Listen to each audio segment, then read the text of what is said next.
Welcome once again. The Director General of the Obi Dati campaign organization, Doyin Okupe, of course, has stepped down from the position. The Director General was of course, talking about the Labour Party here in Nigeria. He made this known in a statement on Tuesday addressed to Peter Obi, who's the presidential candidate of the Labour Party. The statement read, "You will recall that I briefed you yesterday about my personal travails in seeking justice and clearing my name using the Nigerian legal system to pursue same. I've invested too much in your campaign to allow my personal travails to become a source of distraction. In the circumstances, I have opted to step aside and plead that you appoint a new campaign DG who can continue the assignment with zero distractions. God bless you and God bless family." These are the words by Doyin Okupe. Okupe, who is a former senior special assistant to President Goodluck Jonathan, announced his resignation as DG from the Labour Party Campaign Council just a day after he was sentenced by a federal high court Abuja to 2 years imprisonment for accepting cash transaction above the 5 million naira approved by the Money Laundering Act. The spokesperson of the Campaign Council, Eunice Atanko, has however expressed confidence that Okupe's resignation will not affect the party.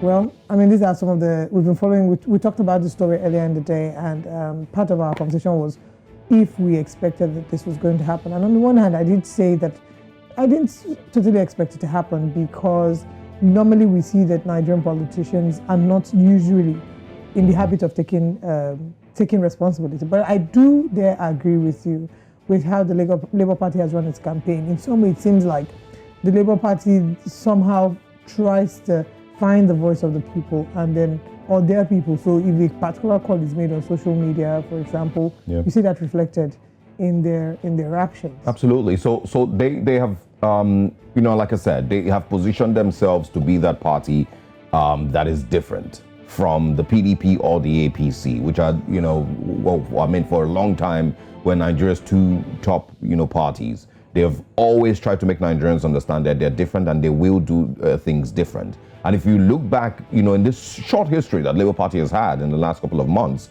there were times when the public had made certain calls. They've also made people understand that they are a listening party, where there has been some level of outcry. If you remember when Peter Obi failed to visit the Labour Party woman leader in one state, exactly, apologized. If you remember also, there was a general, that's exactly what I was going to say, who had joined the party, was part of their committee. Words fail me at this time. And they said, he had there was outcry. Exactly, and he supported the government. Exactly, and he also denied the NSAS killings, by alleged killings by the government.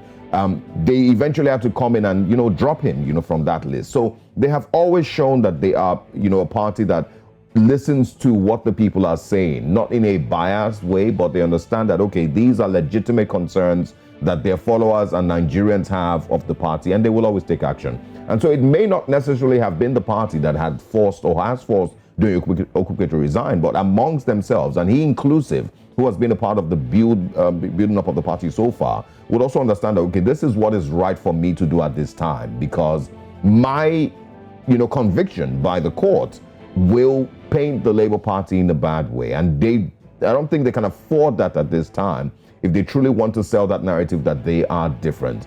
And so he has had to resign. And of course, he mentioned that resignation doesn't necessarily mean that he's backing out of everything. It means that he will still support, from the side or from the back. But, he can no longer exactly be the campaign DG of the Labour Party. So I would say kudos to them because, like you said, you don't get to see this a lot of times. If you look at the other political parties that are running in the same election, a lot of the people that are surrounding them, including their candidates, have loads and loads and loads of baggage.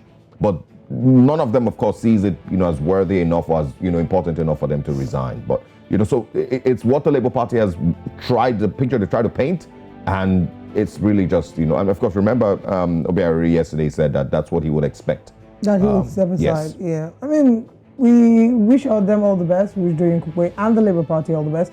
It'll be interesting to see how this, turns out. There were concerns, of course, before his resignation that this whole conversation and the whole situation surrounding him might affect the chances of the Labour Party. But I guess those concerns can be laid to rest now. Absolutely. As he's, out of the front of the campaign. Yeah. But I will also mention, you know, and I got to see this yesterday, which I found interesting, that, you know, a lot of, aside the Labour Party followers and fans and supporters who, you know, shared their own views concerning his resignation or not. Initially, when this whole thing started, when he was convicted and, you know, had to pay a 13 million naira fine, there's a person that I follow, Sam Amadi, who had made mention that the people who are mocking the Labour Party because of Doyin Okupe's travails at this time, you know, guilty or not guilty, doesn't matter. A couple of them are members of the previous party, the People's, well, one of the opposition parties, the People's Democratic Party, mocking Labour Party and mocking Doyin Okupe, forgetting that Doyin Okupe, when these crimes were allegedly committed, the things that he's accused of, was in the PDP. And that's one of the things that supposedly made Nigerians reject the PDP in 2014. So you cannot suddenly, you know, start to mock, you know, this person when those things were committed while you know, your government was in power or was in office back then in 2014. I mean, it's what we see with the government. It's why a lot of people say that a lot of the political parties in Nigeria are basically a mishmash of the same people recycled from one party to one party. It's just like, you know, in this season they buy this player, you know, after a while player plays for here, moves to the next. So that's what it's transfer season every now and then. Exactly.